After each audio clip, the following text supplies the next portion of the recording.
Hello there, it's Tom and Magnolia here, and this is Gunnerkrigg Court, Chapter 71, New Contract. Hello. And this chapter mainly focuses on Kat and what she's been up to in the past 6 months that Annie's been away.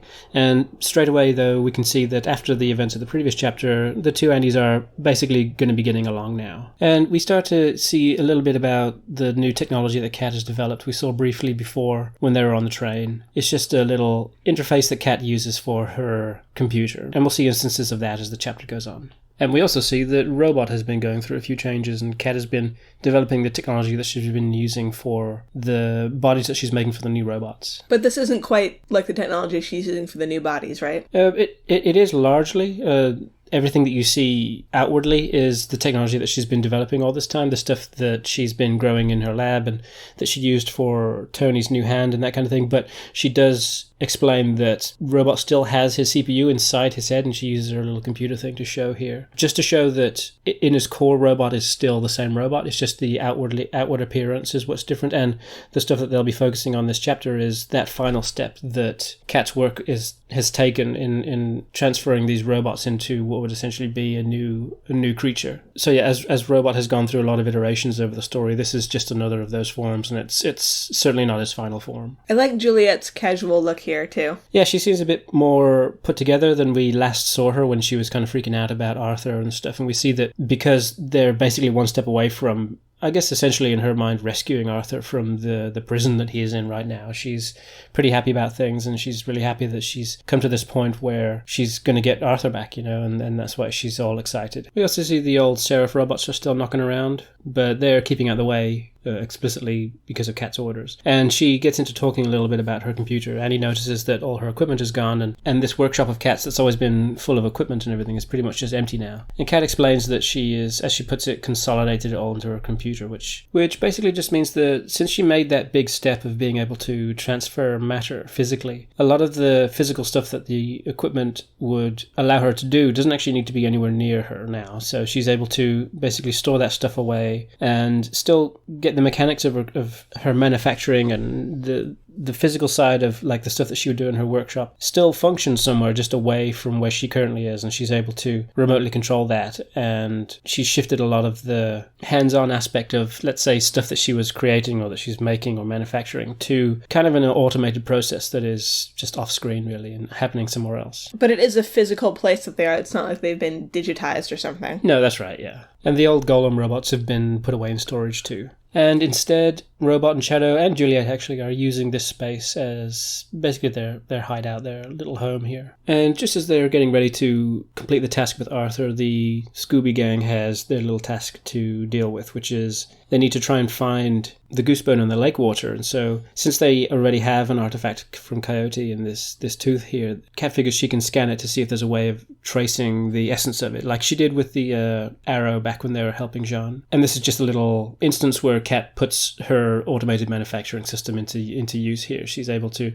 scan the thing and get it to process, a method that she's done before, but she doesn't actually have to sit here and do it herself. And she explains that this kind of mobile phone device was recoded and manufactured and sent to her location just thanks to the mechanics of her computer. How aware would you say the court is of what Kat can do here? They're aware of the help that she gave to Tony with the helping replace her hand and stuff, but they're not really aware of the computer and the manufacturing stuff. And a large part of that is thanks to Juliet, because she is one of the Shadow Men. She's able to kind of keep Kat's development and stuff under wraps. She's, back when she came to Kat for help, she outright said that she would be able to help kind of keep the court surveillance not really focused on the stuff that she's doing. So I think a lot of the stuff that Kat is doing, even coming to the workstation here, which is in the yellow zone, as she explains, is sort of kept secret from the court. She wants to keep this stuff to herself. But either way, the stuff that Kat's able to do is still pretty bewildering to either of the Annies, really.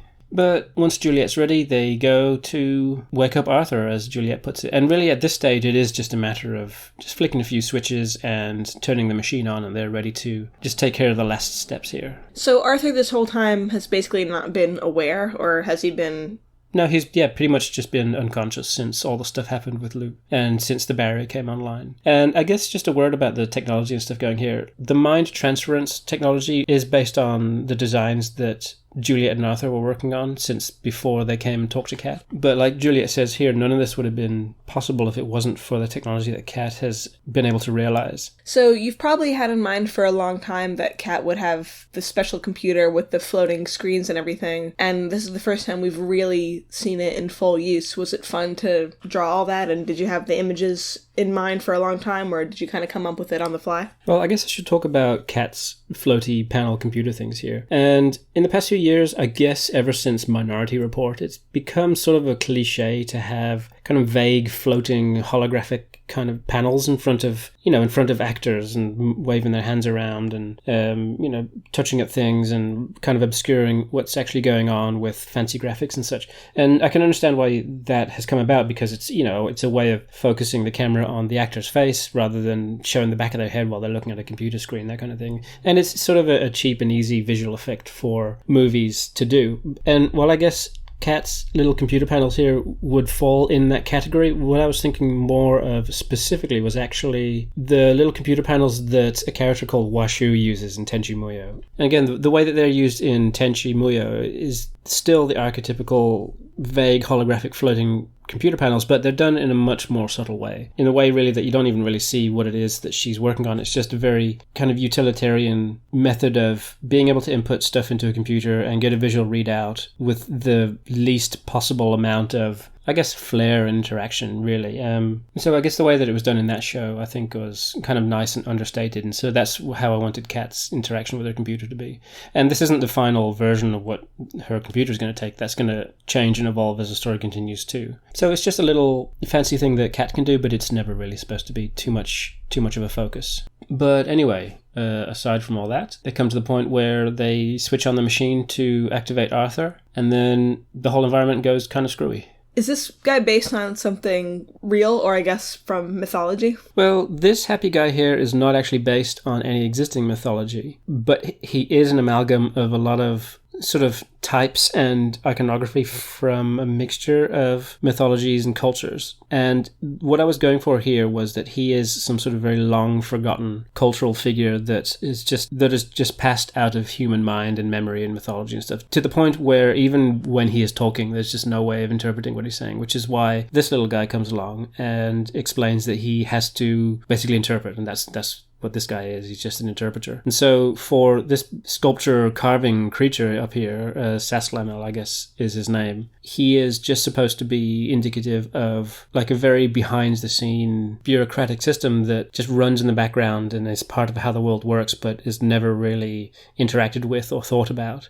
And it's kind of like taking a look at a modern business and then realizing that all of its back end runs on computers that run Fortran or something like that. And the majority of this chapter will be dealing with this aspect that Kat has kind of run up against, that has now come to a point where they've had to step in and actually interfere with what Kat's been up to. How often would these guys manifest usually? Like, is it pretty rare for them to show up? It's extremely rare, yeah. And I wanted it to kind of indicate that the stuff that Kat is doing here is extremely unique, not just creating life or swapping minds over and stuff. And the interpreter later says that, what she's doing and like transferring ownership and this and that, in itself isn't what is the problem. It's just the method that she's doing, especially incorporating this arrow that has caused a lot of problems for creatures like this in the past. And I'd put these characters in the same category as the characters from the Realm of the Dead, for example, where there's sort of this weird bureaucratic system that's running behind the scenes that this arrow in the past has caused a lot of damage to. And it's all just a vehicle for me to talk about the stuff that I find kind of interesting in the notions of like ownership and like the essence of an object, for example. And that's kind of what they get into talking about a little bit later. I guess I kind of just like the thought that there are these hidden systems that are working behind everything that are just completely outside of the realm of what anybody's thinking of, and here it's just given physical form. And I thought it was a fun way of showing that Kat is really like butting up against the edges of, I don't know, I guess the way the universe works, and showing that she's kind of stretching her limits and the limits of the reality around her.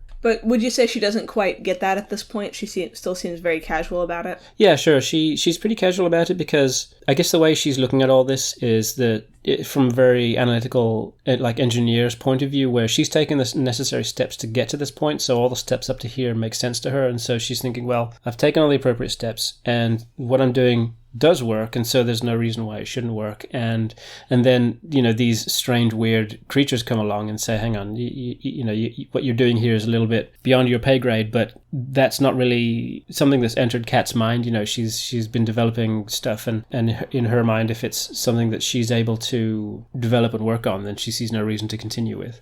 So it would kind of be a little bit like taking, let's say, a modern internal combustion engine and taking it back to the time of the horse and carriage and trying to explain to somebody that, yeah, this machine like works on miniature explosions that happen thousands of times per minute and propels you forward. And that would be kind of really weird and strange and sound pretty dangerous to somebody who doesn't understand how it works, but an engineer would be able to sit there and walk through every step in front of you and explain to why it's perfectly safe, for example. And so Kat is kind of in that role where she is meddling with things that are a little bit beyond her, but she understands what she's doing to the point where she doesn't see why she should not be allowed to do this kind of thing, I suppose.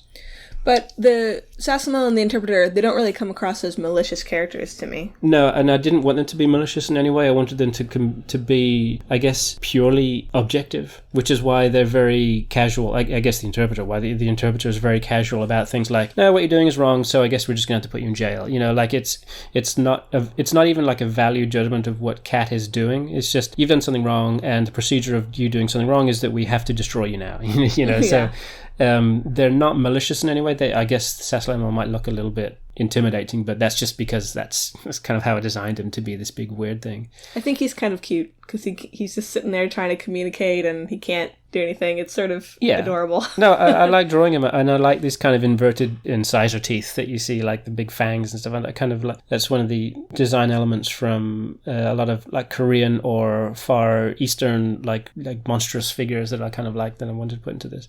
So yeah, I like designing him, and I like that he never talks of it. Well, I mean, he does talk, but you never hear what he's saying, and he never changes his expression and stuff. But he does have a bit of a personality, even if his personality is that he's a big, long forgotten slab of concrete. But to these two guys, they just want to make sure that all the systems are working correctly, and they want to make sure all the boxes are ticked and there's nobody misusing the system. So they've had to interject here and explain that what Kat is trying to do is kind of outside the realm of how things are supposed to work in the system of, I guess, the universe or the world that they live in. And so here they're explaining that inanimate objects generally have like an owner and a status, you know, and that very concept is what Kat is playing with here. By having run the transference of ownership of Renard through her computer and through the Arrow, which is a device made explicitly for kind of restricting somebody's free will or ownership of their own body, and using the information that she collected from that with the information that she's developing with the robot's original instruction code to make this new form of life. She's kind of doing something beyond the realms of how things should work, I suppose, and because the Arbiter and the translator have come along to, I guess, put a stop to it, they just wanted to make sure that what happened with the Arrow before, and in the case of Jean, that kind of thing, doesn't happen again. And I suppose this could be an example of, like Kat has explained in the past, that the Arrow is just a tool and it's how it's used, it's what's bad, you know, and here it's almost like the Arbiter has come in to make sure that nothing bad is being used by it. And so their initial reaction is to put her in jail, but luckily Annie and Kat and Renard are able to convince the two of them that it's not that she's doing something wrong, it's just she needs to take a different approach to it. Would their worry maybe be that she was basically using the Arrow to create beings that would be at her beck and call, sort of? Or that's one of it, yeah. They do say that putting a contract of ownership over what would be considered a living thing is not acceptable. Mm-hmm. And so that would be one way of interpreting it. And I suppose that for the reader is the most obvious wrongdoing that she's doing here. For these guys, they're probably just more upset at the fact that she's using, as they term, a single-use contract in a multi-use case. You know, it's like they're like people who want to make sure that somebody's mobile phone contract is being used appropriately and it's not being, you know, misused against the terms of the contract, that kind of thing. Which is why, actually, Kat is kind of happy to hear the news that what she's doing is essentially proving beyond a shadow of a doubt that these creatures that she's creating are now new living things, you know. And that's basically been the goal of her work and Juliet's work for Arthur and for the robots in the future is that they are no longer, what would a robot be considered an inanimate object? I mean, I know they're made out of inanimate parts, but well, that's the question that this raises. That's interesting. Yeah. It seems like whether they're inanimate objects or not, they were considered that by this system. Yeah, and that is the barrier that Cat is coming up against here. The transition from the robots being a collection of parts that are able to move and, I guess, think according to their own internal logic, into the realm of being actual creatures now, actual living things. But then they realize also that they have to deal with the fact that they want to put Cat in jail, So, but it turns out, luckily, that the conflict of the contract is down to the owner of the contract, who in this case happens to be Annie. And so they're able to, I suppose, change the circumstances of this ownership that Annie has over the stuffed toy and therefore Renard, and allow them to... Basically, it's like, adjusting, again, a cell phone contract from one user to another. And for the Arbiter's point of view, they just want to make sure that everything is working fine. They don't even really care that what's going on is that Cat's making a new form of life and this and that. They just want to make sure that everything is working according to their own internal bureaucracy, And so they just shift the contracts around to get things in order. And one of the things they do is change the status between Renard and Annie, or both of the Annies in this case, from an object to a familiar. And so in a lot of the physical ways, the relationship between Annie and Renard is still pretty much the same, which is why they chose this particular contract, but it will allow the Annie and Renard to communicate a lot more closely, and we get a hint here that Renard kind of has access to some of Annie's fire powers, and we'll see a little bit more of that in future chapters. He also seems to be a wolf a lot more often since becoming familiar. I know that form is linked to his pride versus his shame, so I guess he's more proud of himself now. Yeah, a little bit. He's, kind of come to terms with his position in life.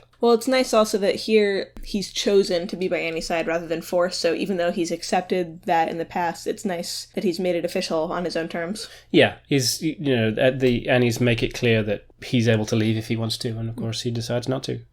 And so for Cat, they just clear up the paperwork regarding her new contract, which it says here it's a multi-use contract because they make sure that Cat is able to do this kind of thing multiple times, and this conflict won't happen again in the future. So she's able to basically do the same process that she's done here with the robots in the future. And with the vague threat of consequences in the future, if anything goes wrong in the same way, the job of the Arbiter and the translator is over, really. But Cat noticed something that they talked about earlier, which was this notion of like the Annies having been shifted in some way. And this opens up a new avenue that Cat will be investigating in the future. This notion that, again, it's proof that neither of the Annies is what you might say is an imposter, but Cat is kind of getting a look at the mechanics of how there is now two Annies here. And this leads to the revelation that actually it's not just that one of the Annies shouldn't be here, it turns out that neither of them should be here. But because the job of the Arbiter is finished, they don't expand any further, even though Cat still has a bunch of questions, and they just decide to leave as quickly as they appeared. And since their environment gets started up again,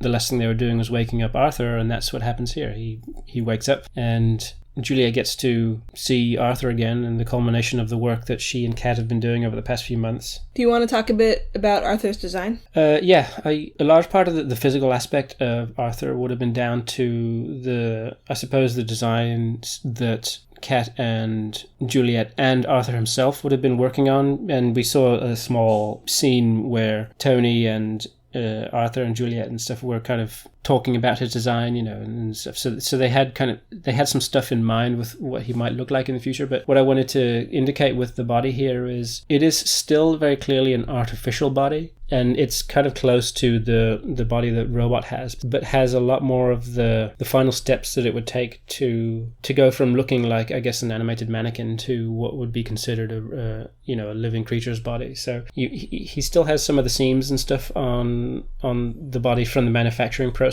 And even though this is like the final step of what they were working towards, that's not to say that possibly the technology that they're developing wouldn't improve in the future, if you know what I mean. Sure. And like that's mentioned in the bonus page later on. But I wanted each part of the figure to seem still like they were modular components like a robot would have, like everywhere where there is possibly a joint, there is a very faint seam, like at the knees and the wrist and the fingers and around the face and nose and mouth and that kind of thing. But first and foremost, I guess underneath all that, Arthur is now a new creature, and that is what the robot explicitly says to him. He's far beyond what any of the robots could be considered, even Robot himself. He knows internally that he is still at his core a robot, and even though he looks very similar to Arthur has gone, he's made this sort of quantum step that has pushed him far beyond the boundaries of what any of the robots are. And I guess I wanted the design to look still similar to Robot, obviously aside from the face and the facial construction, just to show that the vastness of their difference is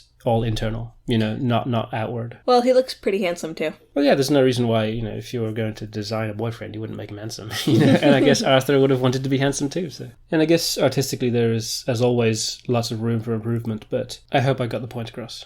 And it's nice to see their reunion. Yeah, for Juliet, it's been over 6 months at this point, so she's really happy to have Arthur back. I guess, luckily for Arthur, he's not been aware of the passage of time, but yeah, they're finally back together. And this chapter ends with this kind of shifty look that Kat gives towards the Annies here, because she's probably got some stuff to think about after the conversation that she had with the Arbiter. But that is where that chapter ends, so that's something for a later date. And this bonus page is just a little bit of extra explanation about Arthur's new body, about the fact that the eyes are a little bit more closer to how biological eyes would work, and the fact that his hair can grow over time, so he comes out of the capsule with short hair, but it can still grow in the future. And this notion here that modular components can be changed, so that's something that will be explored later on in the story. And I remember we were watching a lot of JoJo when he drew this. I kind of wanted him to seem a little JoJo Bizarre Adventure inspired. And it was fun to just draw a little pinup for the bonus page. And that is that. So come back again for chapter 72, Perspective.